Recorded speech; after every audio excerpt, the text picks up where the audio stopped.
शुभ अशुभ योगों का संतुलन, राहु से जीवन परिवर्तन। नमस्कार, मैं एस्ट्रो गुरु माँ डॉक्टर ज्योति जोशी आप सभी ज्योतिष प्रेमियों का हार्दिक स्वागत करती हूँ। हमने ज्योतिष के अत्यंत महत्वपूर्ण ग्रह पर अर्थात राहु पर एक छोटी श्रृंखला शुरू की है। राहु के समाज संदर्भ में हमारे समाज में विभिन्न प्रकार की भ्रांतियाँ फैली हुई है। मूल रूप से राहु को अशुभ ग्रह माना जाता है, लेकिन इस राहु के कई रहस्य हैं। विशेष रूप से आज के आधुनिक समय काल में राहु की भूमिका अत्यंत महत्वपूर्ण मानी जाती है, जिसे हम ज्योतिष प्रेमी एवं अध्ययनकर्ताओं तक पहुंचाने का प्रयास करने वाले हैं। संक्षेप में, आप राहु को समझना चाहते हैं, राहु के रहस्य को समझना चाहते हैं तो आज के भाग को अंत तक देखना ना भूलें।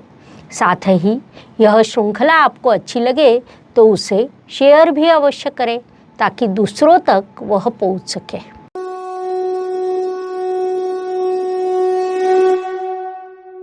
राहु घटनाओं का क्रम निश्चित करने वाला, घटना घड़ाने वाला मुख्य ग्रह माना जाता है।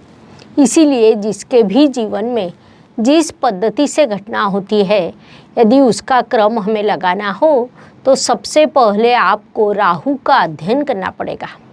पहले राहु को समझना पड़ेगा। इसीलिए हमने यह श्रृंखला की शुरुआत की है ताकि अधिक से अधिक अध्ययनकर्ताओं को राहु के रहस्यों का पता चल सके। अर्थात राहु रहस्य केवल एक वीडियो में पूरा स्पष्ट हो नहीं सकता।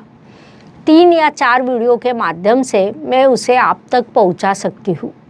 मनुष्य जीवन में कई चीज़ें ऐसी होती है कि जिन पर राहु का बड़ा प्रभाव होता है।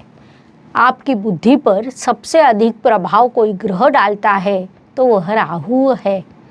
वाणी पर प्रभाव डालने वाला ग्रह राहु है।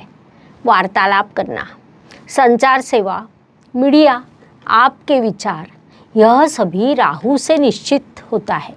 आपके मन में निर्माण होने वाला भ्रम राहु है। आपके जीवन का संघर्ष राहु है और संघर्ष को सरलता से पूरा कर उन्नति करने वाला ग्रह भी राहु है। मूल कुंडली का राहु और गोचर का राहु, इन दोनों का प्रभाव पड़ता है।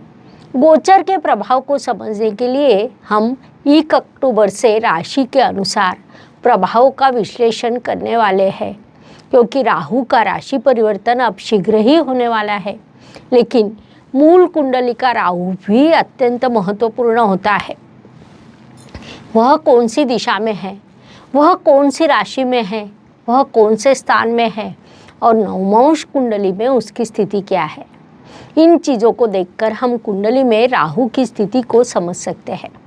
इसके अलावा कहा जाए तो आपके जीवन में अनैतिक संबंध राहु है, बनावटी सत्य राहु है, किसी चीज़ में सफाईदार पद्धति से झूठ बोलना राहु है, राजनीतिक सफलता भी राहु है, जीवन में अप्रत्याशित रूप से किसी घटना का होना राहु है, संघर्ष के बाद मिलने वाली सफलता राहु है।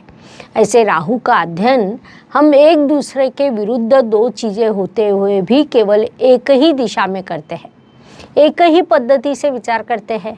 वास्तव में तब हम गलत होते हैं।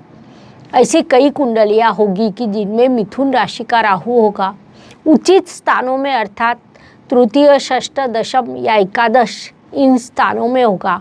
ऐसे जातकों को बड़ा धन लाभ होता है, क्योंकि यह कुंडली के उपचय स्थान कहलाते हैं। वहाँ वृद्धि होती है। उसमें यदि राहु पर गुरु की दृष्टि हो, शुक्र की दृष्टि हो, शनि की दृष्टि हो तो इन दृष्टियों के अनुसार धन लाभ प्रदान करने की दिशा बदलती है। उसका भी हम सखोल अध्ययन करने वाले हैं। राहु के रहस्य को समझते हुए इस राहु की कई शुभ चीज़ें हैं और कई अशुभ चीज़ें भी हैं। उसमें एक अलग विभाग आता है, वह राहु काल है। राहु काल का महत्व, काल सर्प योग, उसके प्रकार भी हम समझने वाले हैं। अब मुख्य रूप से हम राहु को समझने वाले हैं। अर्थात हम उसकी केवल एक ही बाजू को नहीं समझेंगे, हम उसकी दूसरी बाजू को भी समझने वाले हैं, क्योंकि राहु के विषय में नकारात्मक बाजू से कई भ्रांतियाँ फैली हुई है। साथ ही यदि हम केवल सकारात्मक चीज़ों के सामने रखते हैं तो भी भ्रांतियाँ निर्माण होगी। पराशर ऋषि जी ने कहा है कि हर ग्रह को पहले समझ ले, उसके बाद फलों का विचार करें। साथ ही कोई भी ग्रह कभी भी अकेला परिणाम नहीं करता है। जिस राशि में राहु विराजमान होता है उस राशि का बल वह अपनी ओर खींच लेता है, अर्थात उसके लिए राहु के हर ग्रह से होने वाले योग भी उतने ही महत्वपूर्ण होते हैं। इसीलिए कुंडली का अध्ययन करते समय अकेले राहु से कोई निष्कर्ष ना निकाले। वह शुभ या अशुभ जो भी परिणाम देगा उसके लिए अन्य ग्रहों की स्थिति भी उतनी ही जिम्मेदार होती है। राहु ग्रह के पास राशि चक्र के किसी भी राशि का स्वामित्व नहीं है, लेकिन नक्षत्रों का स्वामित्व उसके पास है। राहु के तीनों नक्षत्र वायु तत्वों की राशियों में आते हैं, अर्थात आद्रा नक्षत्र मिथुन राशि में, स्वाति नक्षत्र तुला राशि में और शतभिषा नक्षत्र कुंभ राशि में आता है। यहाँ एक और बात ध्यान में लेनी है कि वायु तत्व की राशियों को बुद्धिमान कहा जाता है। इन तीनों राशियों में राहु के फल शुभ मिलते हैं, अर्थात राहु ग्रह बुध, शुक्र और शनि की राशियों में शुभ फल प्रदान करता है। ऐसा जातक अत्यंत बुद्धिमान होता है। जीवन के कई प्रश्नों को वह सकारात्मक पद्धति से छुड़ाता है। इसका अर्थ क्या राहु अत्यंत शुभ ग्रह है? तो ऐसा हम कह नहीं सकते। कई बार राहु काल में किए गए कामों के नकारात्मक प्रभाव सामने आते हैं। हम सभी ज्योतिष के अध्ययन करता है, इसीलिए सभी को राहु काल पता होगा। फिर भी यह विषय के अनुसार मैं राहु काल बता रही हूँ।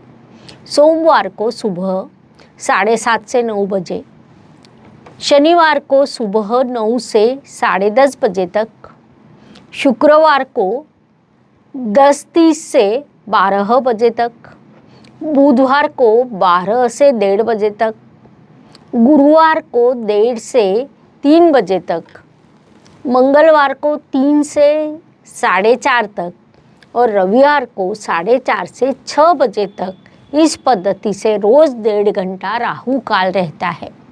इस राहु काल में हम शुभ कार्य वर्जित करते हैं, क्योंकि वैसे दुष्परिणाम हम नहीं चाहते।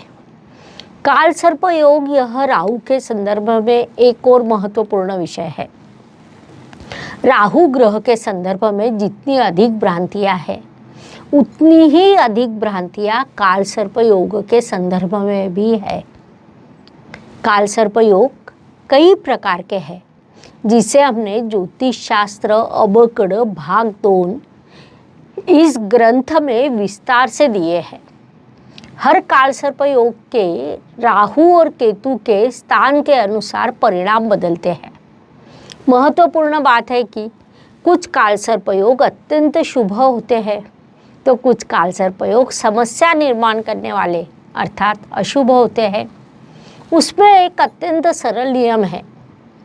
आप आगे जब भी काल सर्प योग की कुंडली देखेंगे तो इस नियम का अवश्य लगा कर देखें, उससे निष्कर्ष को लिख कर रखें, क्योंकि अध्ययनकर्ता जब भी निष्कर्ष को लिखते हैं तब उसके आगे फल कथन के लिए बड़ा उपयोग होता है। तो नियम ऐसा है कि राहु के मुख में जाने वाला पहला ग्रह यदि बुध, शुक्र या शनि में से कोई एक हो तो कालसर्प योग लाभकारी होता है।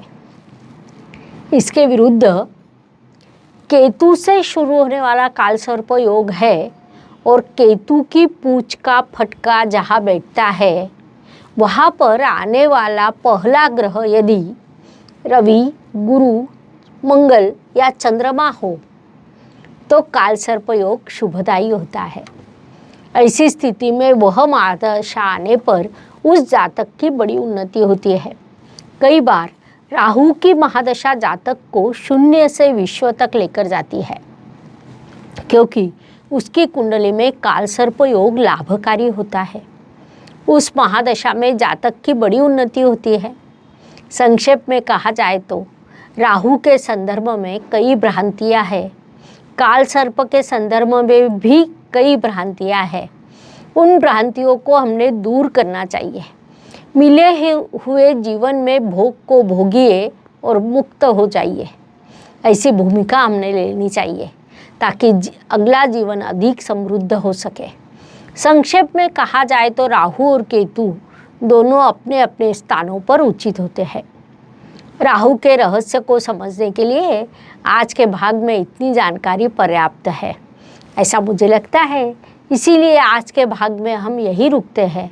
अगले भाग में हम राहु के रहस्यों पर अधिक विस्तार से वार्तालाप करेंगे। यह जानकारी आपको अच्छी लगी हो तो वीडियो को लाइक एवं शेयर करना ना भूलें ताकि दूसरों तक भी यह जानकारी पहुंच पाए। धन्यवाद। शुभम भवतु। जय ज्योतिष।